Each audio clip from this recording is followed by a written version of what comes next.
अस्सलाम वालेकुम दोस्तों। निकोला जो कि एक बहुत बड़ी शिकस्त के बाद अब हमला करने की सलाहियत खो चुका है।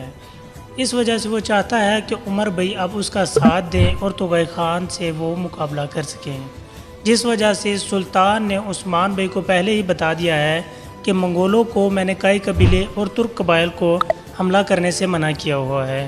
लिहाजा तुगई का रुख अब तमाम बाज़ंतीनी किलों की जानिब है, जिस वजह से निकोला चाहता है हमला करके तुर्कों की तरफ मोड़ दिया जाए और उस्मान गाजी इस मंसूबे को नाकाम बनाने की कोशिश कर रहे हैं।